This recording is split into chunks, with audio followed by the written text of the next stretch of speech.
The Horus Heresy is the great tragedy of Warhammer 40,000. The civil war that shattered the Emperor's dream, turned brother against brother, killed half the Primarchs, and left the master of mankind a broken corpse on a golden machine. We are told it was a catastrophe, the worst thing that ever happened, the accident that ended the Golden Age. The man it happened to deserves closer examination. The Emperor of mankind was the greatest psyker and the greatest mind humanity ever produced. He saw the future. He planned across thousands of years. He engineered 20 suns, built the throne, and played a game against the chaos gods themselves. And we are supposed to believe that this being, who foresaw so much, was blindsided, caught off guard, undone by a betrayal he never saw coming from the son he loved most? The more disturbing possibility is this: he saw it coming because he set it in motion. He knew his atheist imperium of reason and science could never survive the horrors waiting for it. What humanity needed to endure 10,000 years against chaos wasn't a utopia. It was a faith, forged in fire, baptized in the blood of a civil war. The heresy didn't destroy the Emperor's dream. The heresy was the Emperor's dream. And he never told anyone, least of all the son he sacrificed to make it real. This is a theory built from genuine canonical ambiguity. The evidence cuts in both directions, and the honest case doesn't pretend otherwise. But assembled forensically, it's harder to dismiss than the galaxy has ever been told. The received account begins cleanly. For 2 centuries, the Emperor led the greatest military campaign in human history, the Great Crusade, a galaxy-spanning reconquest that brought hundreds of thousands of worlds under the Imperium's banner. The Ulanor Crusade alone deployed 100,000 Space Marines and 8 million Imperial Army troops against the largest Orc empire humanity had faced. The enterprise was unprecedented. It was working. Then Horus fell. The War Master, first among Primarchs, 30 years raised at the Emperor's side, was wounded by a chaos-tainted blade on the moon of Davin, a world steeped in Nurgle's corruption, and was carried unconscious into a Davinite serpent lodge whose priests had long since pledged themselves to the ruinous powers. The Chaos Chaplain Erebus, disguised as Horus's dead friend Hastur Sejanus, walked him through a warp dream showing a terrible future, an imperium where the Emperor ruled as a god and had discarded his sons entirely. When Horus emerged from that lodge, the jealousy and resentment he had buried since the Emperor's withdrawal from the crusade had been given a direction, a justification, an enemy. Within months, Horus had converted the sons of Horus, the World Eaters, the Death Guard, and the Emperor's children. 9 more legions followed. 12 billion people died when virus bombs fell on age.The. The drop site massacre at age.5 killed thousands of loyal Space Marines from 3 legions in a single afternoon. Iron Hands, Raven Guard, and Salamanders walking into prepared kill zones, betrayed by the legions they believed were arriving as reinforcements. The Civil War lasted 9 years, killed billions across every theater, and ended with the Emperor shattered on his throne, sustained only by the daily sacrifice of 1,000 psykers, unable to act, unable to speak, unable to die. The standard reading is a tragedy of misplaced trust. A father who believed too deeply in his favorite son. A son who believed too easily in the promises of gods. That reading assumes the Emperor couldn't see what was coming. Born in a Neolithic settlement along the banks of the Sakarya River in ancient Anatolia, approximately 10,000 years before the siege of Terra, the man who would become emperor existed through all of recorded human history and most of what preceded it. He guided early Anatolian civilization, fought in the armies of the Macedonian Empire, accumulated the strategic knowledge of a species across its entire arc, governments, theologies, military doctrines, imperial collapses. By the time he declared himself Emperor of mankind in the late 29th millennium and launched the Unification Wars, he had been preparing for something like the Great Crusade for thousands of years. Not decades, thousands. The Thunder Warriors are the first piece of evidence. 20 regiments, the Legiones Catigas, of gene-enhanced super-soldiers built for the Unification Wars of Terra, each commanded by a general the Emperor also titled Primarch, a deliberate naming choice that prefigures what came after. They were physically more powerful than any later Astartes, more savage in combat, resistant to environmental and psychic attack. They wore the Mark I Thunder Power armor, the prototype of what would become one of the Imperium's most iconic weapons of war. Inside their operational window, they were extraordinary. Outside it, they were designed to collapse. Their genetic templates were intentionally unstable. Augmentations were implanted into adult men rather than adolescents, producing bodies that rejected the changes within decades: metabolic failure, mental instability, early death. The Emperor knew this when he built them. He built it in anyway. When unity was achieved at the Battle of Mount Ararat in 669 M30, the official imperial record noted that the Thunder Warriors died heroically to the last man. What actually happened was that the Legio Custodes and prototype Astartes of the First Legion hunted them down by order of the Emperor and destroyed them. Even after the cull, survivors persisted in hiding. A group calling themselves the age.The participated in the Cerberus insurrection during the early Great Crusade, forcing the 12th Legion, the Warhounds, later renamed the World Eaters, to spend several hours in intense close quarters fighting to eliminate soldiers who had been deteriorating for years and were still more than a match for Astartes in direct combat. That is how powerful the Thunder Warriors were.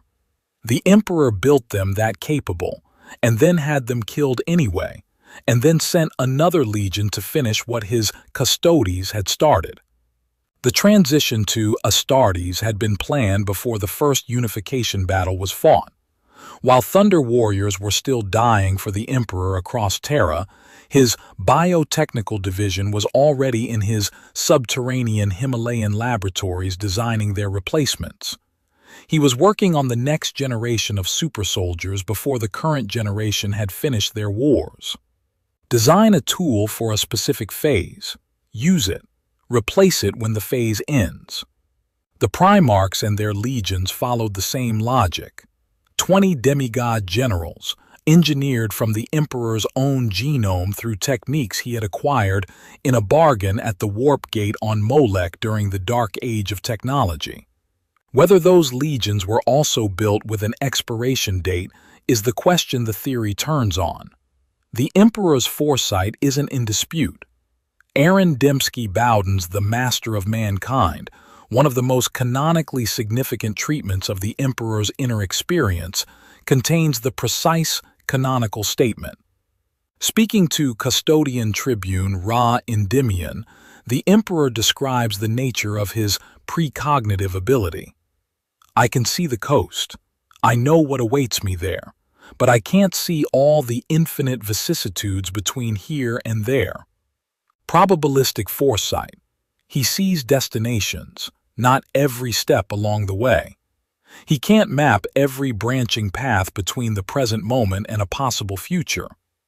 But destination knowledge alone, possessed by a being with 40 millennia of planning experience, is sufficient to architect the present toward a chosen end state. It's enough to build the forges before the fire begins. The Golden Throne was constructed and operational before the heresy began. It wasn't built in response to the Civil War. It predates the conflict it supposedly became necessary for. The device that would become the Emperor's permanent life support prison had been modified for the Webway project and was running as a gateway anchor years before anyone was interred on it. A device capable of sustaining a psychic being's binding to reality-shaping mechanisms, built and running before the catastrophe that required it. Some accounts suggest Magnus the Red had been designated as the Webway Project's intended anchor psyker long before the heresy, prefiguring a specific role for a specific Primarch in a disaster that hadn't happened yet.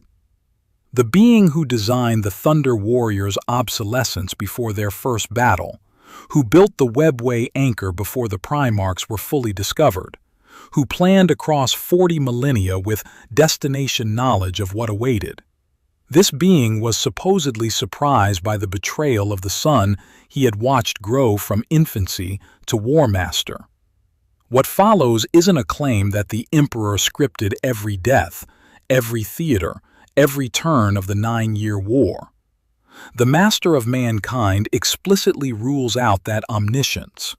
The argument is that a being who could see the coast chose not to correct course once he understood where the ship was heading, because the destination he was sailing toward required exactly what the heresy would produce. The Emperor's strategy against chaos was called the Imperial Truth. Mandatory state atheism, enforced across every world the Great Crusade brought into compliance. No gods, no demons, no superstition. The Emperor believed that if humanity stopped worshipping the chaos gods, stopped feeding them prayer and ritual and dedicated belief, they would slowly starve and weaken. The logic is coherent. The problem is that it was never going to hold. The warp exists because sentient beings generate psychic energy through experience, fear, grief, desire, despair, whether or not they acknowledge it. The chaos gods don't require formal worship. They require the raw material of the human psyche operating at civilizational scale. An imperium of trillions, fighting constant wars across hundreds of thousands of worlds, losing cities and planets and entire populations to alien threats. That imperium generates chaos nourishment regardless of its official theology. And in the absence of structured religious devotion directed toward a coherent focus, unstructured cults fill the vacuum. Chaos cults. The precise thing the Imperial Truth was designed to prevent.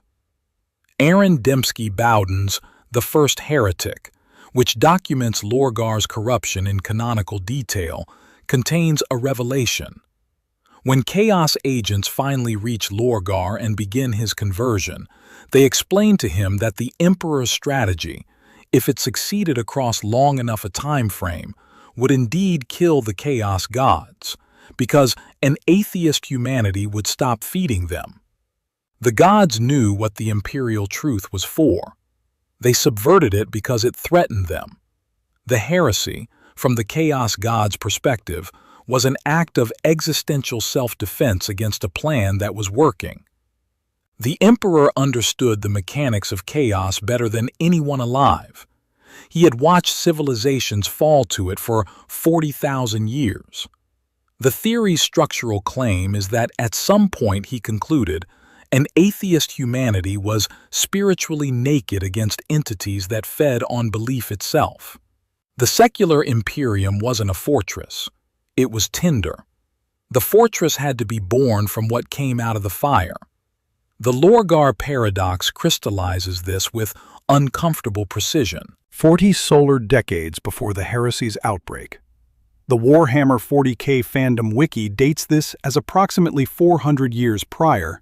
The Emperor ordered the Ultramarines to the city of Monarchia, where Lorgar's word-bearers had spent their Great Crusade campaigns teaching conquered populations to worship the Emperor as a god. The Ultramarines destroyed Monarchia completely.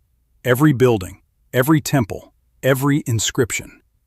The Emperor arrived personally, forced the entire word-bearers' legion to kneel in the rubble of everything they had built, and told Lorgar directly that worship was a violation of the Imperial Truth.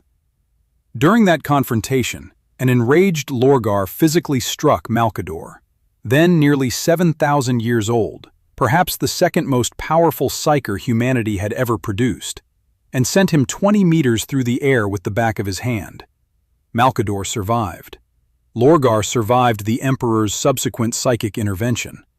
But the word-bearers couldn't survive the humiliation. Lorgar sent his first chaplain Erebus and first captain Cor Ferron on a pilgrimage into forbidden space. They found chaos. Within years, the word-bearers had secretly become the first Chaos Space Marines, establishing warrior lodges throughout the other legions and preparing the conditions for Horus's corruption on Davin. And before his fall, Lorgar had written the Lectitio Divinitatis, a theological text arguing the Emperor was a god deserving of humanity's devotion. The text spread through the legions even as the heresy burned. By the 32nd millennium, the imperial cult built on it had become the Imperium's state religion. The Adeptus Ministorum received a formal seat among the High Lords of Terra in M34. In the 41st millennium, the imperial truth, the Emperor's declared secular ideology, is officially classified as heresy. His Inquisition persecutes people for holding it. Lorgar became a demon prince of chaos undivided. The man the Emperor crushed for worshipping him wrote the religious text his empire now persecutes people in his name for questioning. The Emperor's enemy completed his theology. The theology survived them both. The strongest canonical evidence for faith as genuine psychic resistance to chaos is the Adepta Sororitas. The Sisters of Battle, founded in the 36th millennium during the Age of Apostasy, raised from infancy in absolute devotion to the god Emperor, have a documented record against chaos corruption across centuries of frontline warfare that is exceptional by any comparative measure. One sister, Mirael Sabathiel, appears in the record as the only member of the order to willingly turn to chaos without direct mind control, and she required sustained torture to break. One, out of an institution spanning millennia. The Grey Knights, operating since the Siege of Terra itself, treat faith in the Emperor as an operational weapon against demonic entities. Their rituals, conditioning, and weapons all built around the psychic reality that structured devotion directed toward the Emperor produces measurable resistance to warp corruption in a way that secular indifference does not.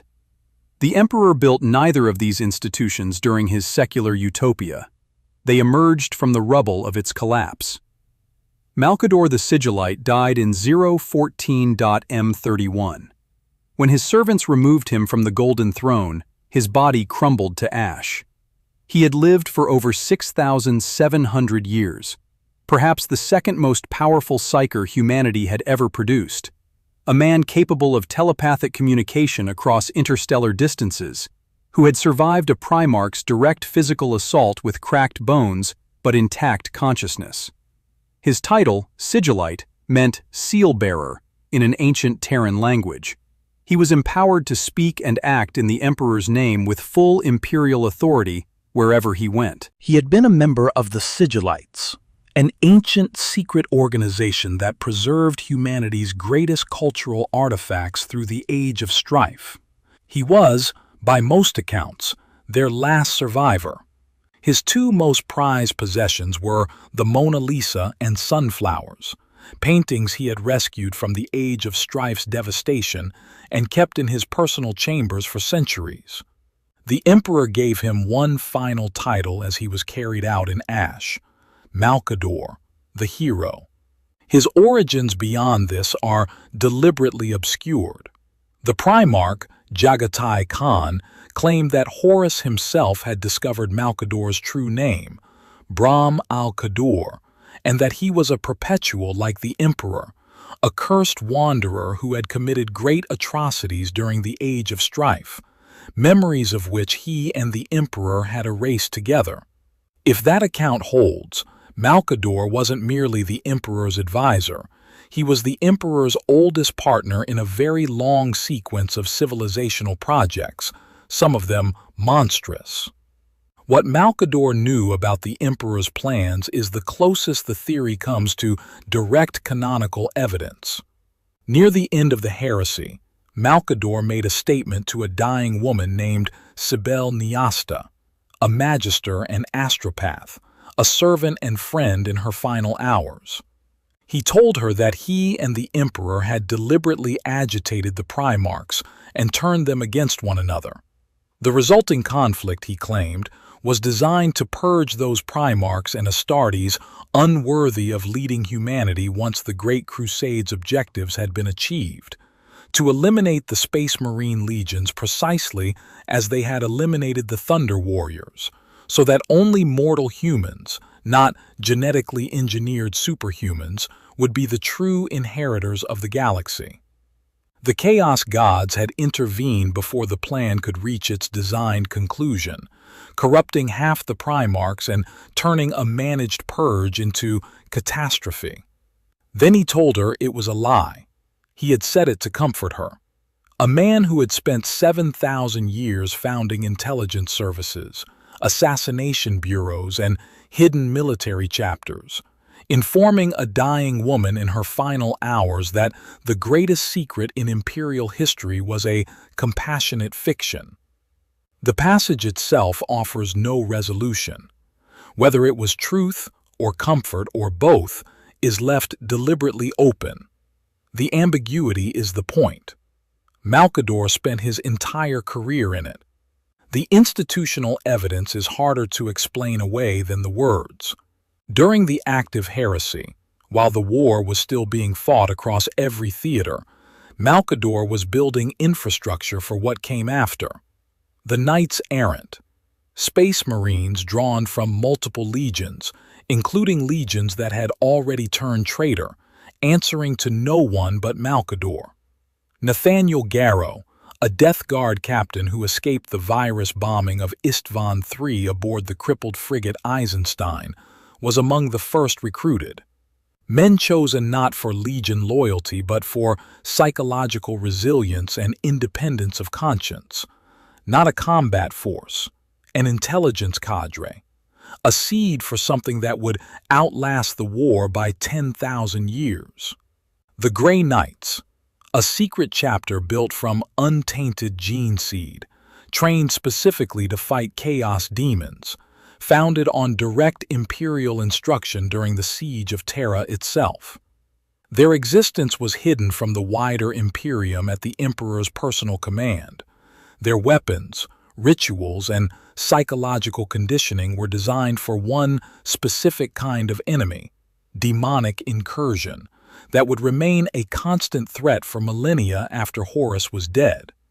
Building a hidden demon-fighting chapter in the middle of a civil war isn't emergency response.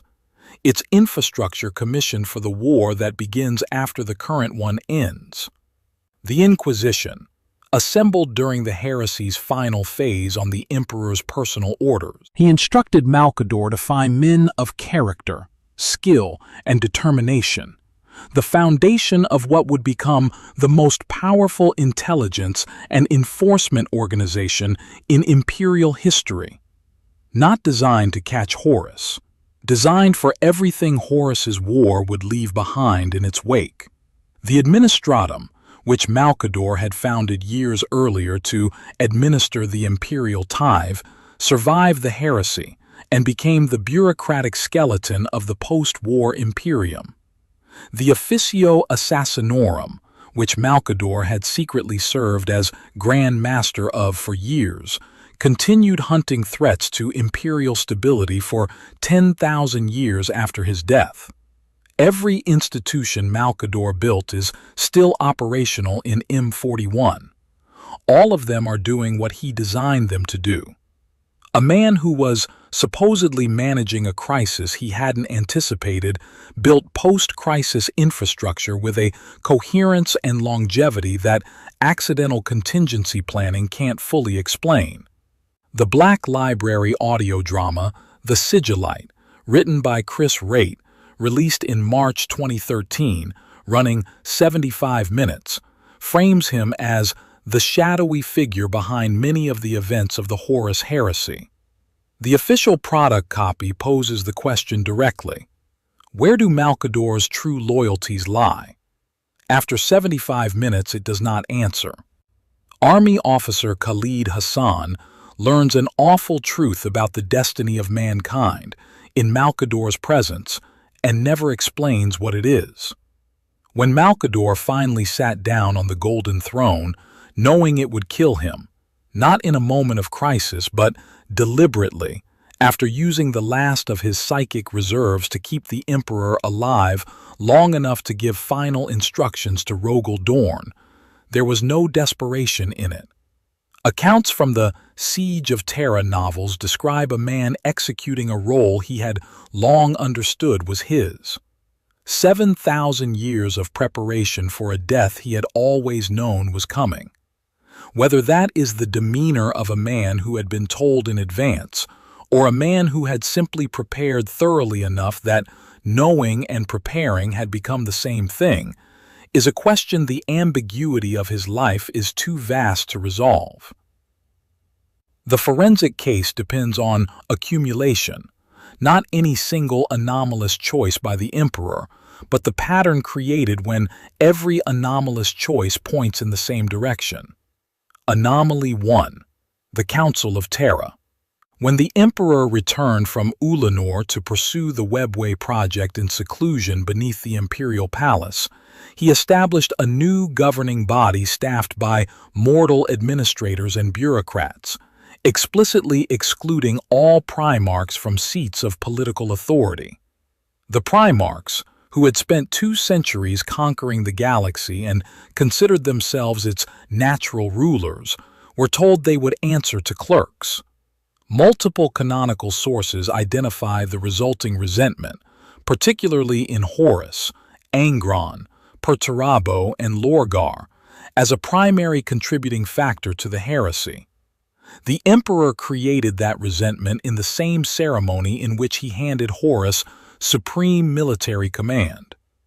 2 preconditions for corruption, isolation from the Father, resentment toward the institution, were installed simultaneously. Anomaly 2. Magnus the Red's warning.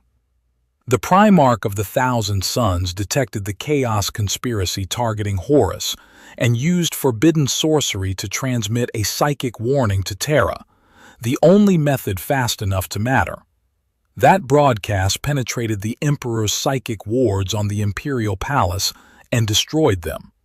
The shockwave obliterated the choir primus, shattered nearly every whisper stone in the City of Sight, killed millions as their minds burned out or demons tore them apart, and opened a warp breach inside the Imperial Palace requiring constant psychic attention to contain.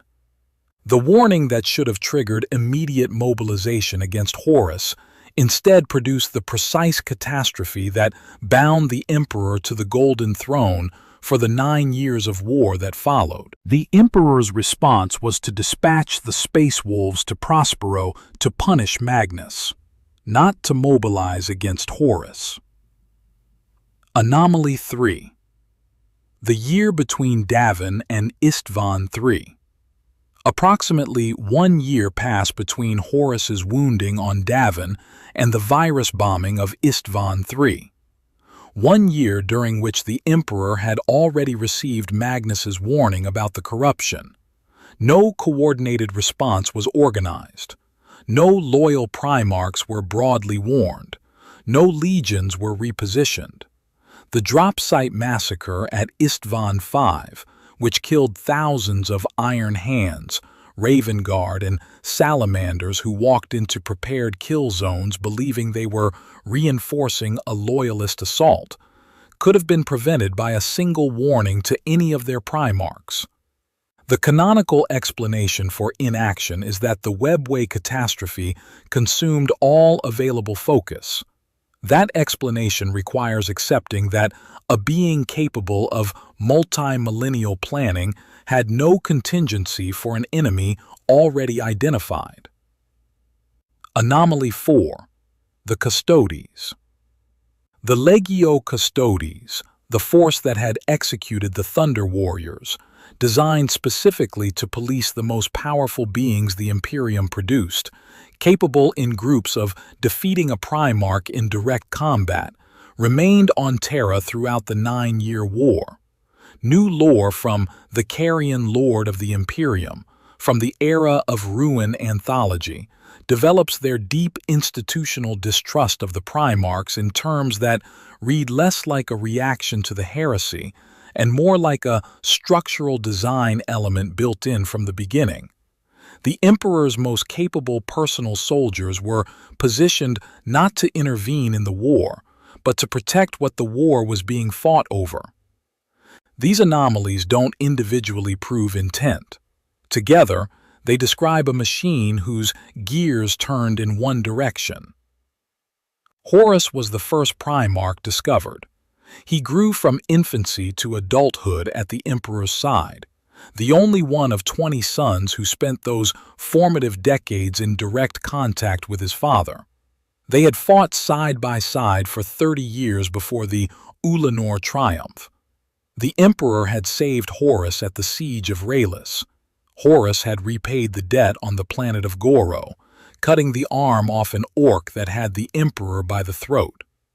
At Ulanor, standing before 100,000 Space Marines and 8 million Imperial soldiers gathered in the greatest single military assembly of the Crusade, the Emperor named Horus War Master and declared that of all his creations, he loved Horus the most. The coldest structural element of the theory is about scale. If the Emperor foresaw a catastrophic civil conflict as necessary, a forge fire to break the secular imperium and baptize humanity in trauma sufficient to produce lasting faith, then the conflict had to be devastating enough to permanently reshape a civilization. A border war wouldn't do it. Half the legions turning traitor would. Half the Primarchs dying or falling would. The Emperor himself permanently destroyed would. And the person whose fall could trigger that cascade was always Horus, the measure by which every other Primarch calibrated himself, the one whose corruption made every other betrayal imaginable. If Horus could be broken, the scale of devastation required became achievable. The corruption at Davin was the Chaos God's work, not the Emperor's. Erebus orchestrated the sequence, the specific battle, the specific weapon, the specific lodge and its priests. The ruinous power's independent agency in corrupting Horus is canonical and must be acknowledged. The Emperor didn't corrupt his son. The theory holds only that he created conditions making corruption accessible, and then declined to correct course after Magnus's warning made clear what was happening. Horus absorbed god-level power from the warp gate on Molech during the heresy's middle phase. By the time he reached Terra for the final siege, canon positions him as having surpassed the Emperor in raw destructive capacity. The Emperor went aboard the Vengeful Spirit as the weaker combatant. During their final confrontation, the Emperor hesitated. Across multiple Siege of Terra novels, the moment is consistent.